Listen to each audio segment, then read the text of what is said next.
Arizona is a vast state full of natural beauty and variety. In the south, you have the iconic Sonoran Desert, full of waving saguaro cacti. All over the state, you can find higher elevation sky islands, usually covered in forest of ponderosa pine, perfect for cooling off in the summertime. But perhaps one of our favorite areas, which has more in common with the red rock landscapes of nearby southern Utah, is the northern section of the state near Page, Arizona and the Navajo Reservation. It's here that you can find public lands featuring a wide variety of activities to please just about any interest.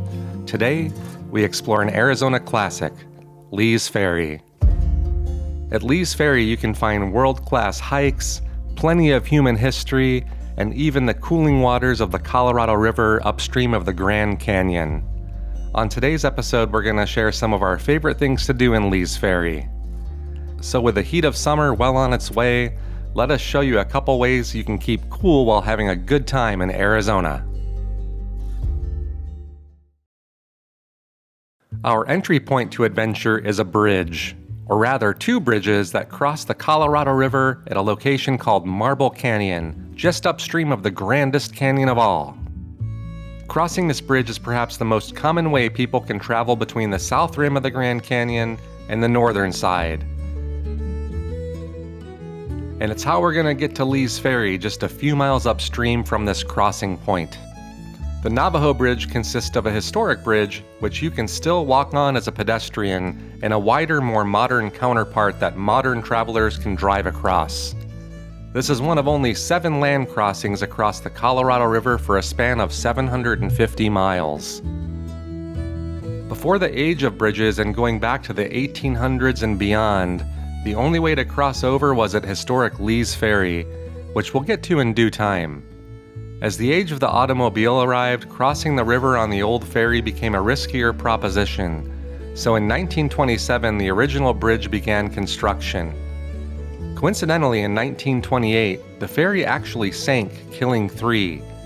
Since the bridge, known as the Grand Canyon Bridge at the time, was not far from being complete, it was decided it was not worth rebuilding the ferry, and for a span of months, there was no direct route between Utah and Arizona, and people had to undertake an 800-mile drive to go to and fro. That should illustrate how important this crossing is. I think a lot of people in Arizona and just the world in general really take for granted bridges. The bridge was opened for business in January of 1929 to great fanfare. It was the highest steel arch bridge at that time. It was known as the Grand Canyon Bridge until 1934, when the Arizona legislature changed the name to the Navajo Bridge. The bridge operated for 66 years, but as trucks and automobiles began to get larger and wider, the older bridge was no longer practical. So in 1993, a new modern bridge began construction, and by 1995, traffic was diverted to the new bridge. But today the old bridge remains, and you can walk out onto it. This is actually giving me the woogies a little bit. Standing on an almost 100-year-old bridge looking at the Colorado from hundreds of feet high. Walking out over the Colorado and looking down is a thrill. And if you look under the neighboring bridge, you have a good chance of spotting rare condors roosting. So there are 3 things that I thought were blackbirds right there, but they are not. Are those condors? We might be looking at condor right now. Stopping at the Navajo Bridge for a quick walk out onto it has become a tradition for us anytime we're in the area.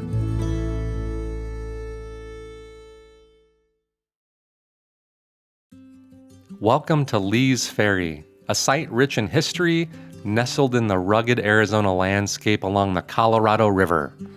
While it's known today as a gateway to adventure and a popular spot for river access, Lee's Ferry's history spans thousands of years, starting with the indigenous peoples who first called this land home.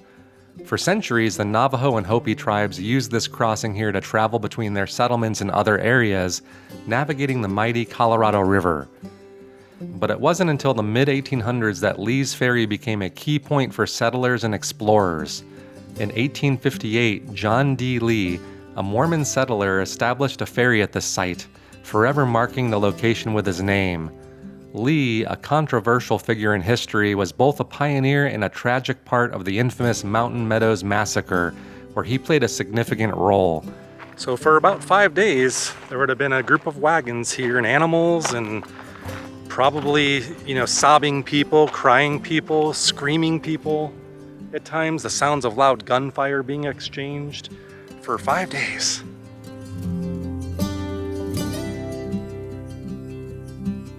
His involvement in the massacre, which occurred in Utah in 1857, has clouded his legacy. Despite his darker past, Lee's Ferry became an essential crossing point for those heading west. The ferry allowed pioneers, miners, and Mormon missionaries to cross the Colorado River, opening up the path to new settlements. The crossing played a vital role in the expansion of the region during the 19th century. Today, there are many reminders of the past that still remain. One of the most prominent is the Lonely Dell Ranch, a settlement originally started by Lee and later expanded by other Mormon families. The ranch was a crucial agricultural and farming hub, providing food and supplies for those passing through the crossing. So this is cool too. Apparently this is the remnants of their 1872 irrigation system, because you don't really get a lot of water here, and the nearby Paria River, I'm assuming its banks are somewhere out there, would have provided water, but as you saw, it's a very unreliable, low-flow river at times, very muddy, silty, probably clogged up this thing, and it's probably very expensive in terms of manpower to have something like this. So it would have been a struggle out here to grow stuff, mainly because of the water. While much of the original ranch is gone, you can still see the remnants of old cabins and an 1878 root cellar. Back here, it just smells old, like that old wood. You got these old shelves, probably original shelves where they would have stored their canned goods. Along the banks of the Colorado, visitors can also find artifacts that tell the story of the area's early days. One of the most fascinating is the boiler of an old steamboat. This relic, abandoned by a miner after a failed attempt to navigate the river, rests just beneath the water's surface, a silent reminder of the once bustling river trade. We're right on top of the wreck right now. An old steamboat that used to patrol. It's meant for a miner and prospector to haul metal and ore and rock and stuff out of here, but they didn't have much success, so it just was left here on the shores to rot. And being that this was probably a turn of the century boat, it was all just wood. You'll also find a collection of historic buildings scattered along the banks, many of which were built to house the workers, miners, and travelers who passed through. One such building is the Old Mormon Fort.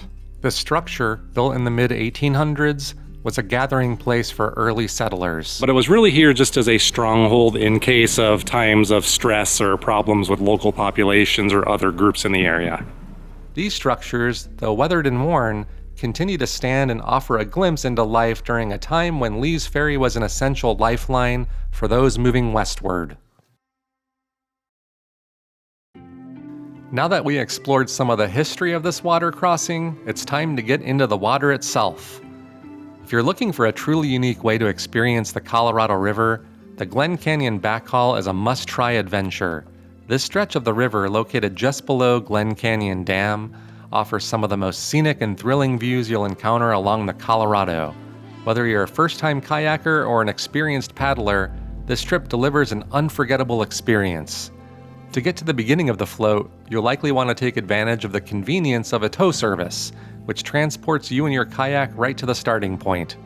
This service lets you skip a long paddle up and get straight into the action, saving time and energy so you can focus on what really matters, the adventure ahead.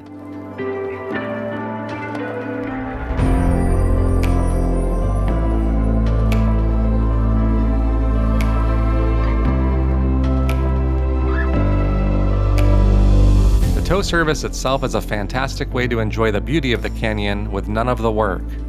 Once you're at the starting point, you're ready to glide through the waters, taking in the towering red rock cliffs, pristine beaches, and the unique wildlife that calls this area home.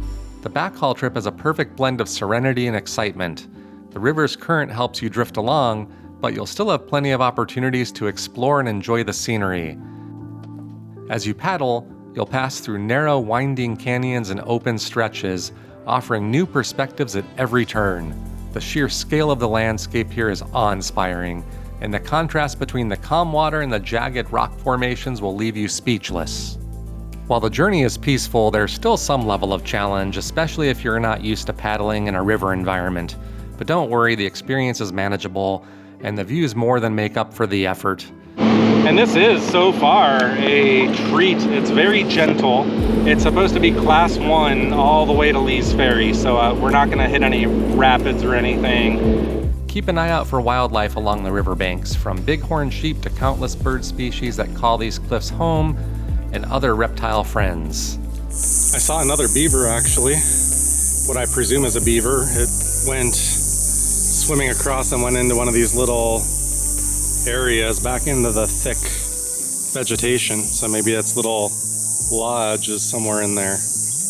And don't forget to enjoy a few quiet moments as you float down the river, letting the sounds of the water and the beauty of Glen Canyon take over. I mean, this right now, to me, is a moment to savor. Being down here and just like chilling completely and enjoying it. Whether you're a first-time or a seasoned kayaker, the Glen Canyon Backhaul offers an experience that's sure to stay with you long after your trip ends. As with the starting point of this video, the Navajo Bridge, this last segment is technically not part of Lee's Ferry, but close enough and part of the package. For those looking to explore the wonders of Marble Canyon and get a closer look at the stunning geology of the region, the lower Cathedral Wash Trail offers an unforgettable hike. Starting just a couple miles south of Lee's Ferry, this moderate hike takes you through some of the most unique landscapes in Arizona, leading all the way down to the banks of the Colorado River. Oh wow, this is heaven! Look at this river flowing, the Colorado River. The trail itself is about 3 miles round trip, making it a perfect half-day adventure. The descent is relatively easy, but be prepared for some rocky terrain and, in places, a bit of scrambling. No way. So that can't be possible. Unless you have to like go all the way over there and drop down, but that's pretty gnarly. You'll want sturdy shoes and plenty of water, especially in the warmer months.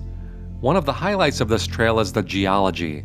As you make your way down the wash, you'll notice dramatic layers of red sandstone, limestone, and shale, which reveal millions of years of geological history.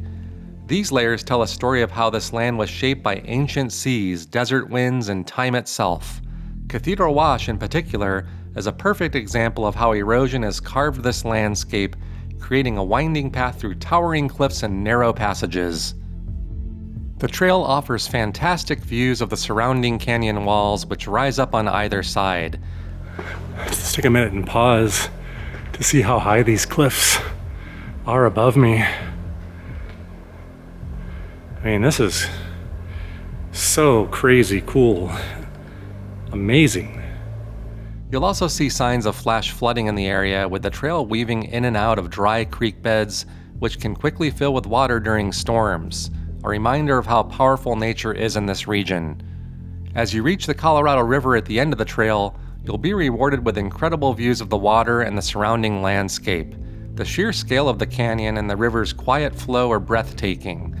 This is a great spot to pause, take in the beauty of the area, and enjoy the sense of accomplishment that comes with completing the hike. For us, we celebrated by enjoying a quick sugar rush down by the river.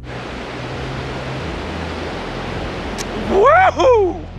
The lower Cathedral Wash Trail offers a unique perspective on Marble Canyon, from its rugged terrain to the deep history etched in the rocks.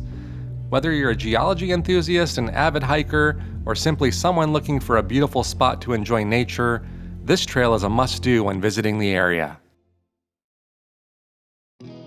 We hope you enjoyed spending time with us exploring the history and beauty surrounding Lee's Ferry and the Colorado River. It's one of the most scenic and action-packed areas to explore in the state of Arizona. If you enjoyed this video, please give it a like. And if you want to take things a step further, consider subscribing. We also have several long-format videos that this video is based on, so if we whetted your appetite for more, go and check those out. They're epic in scale and packed full of useful information.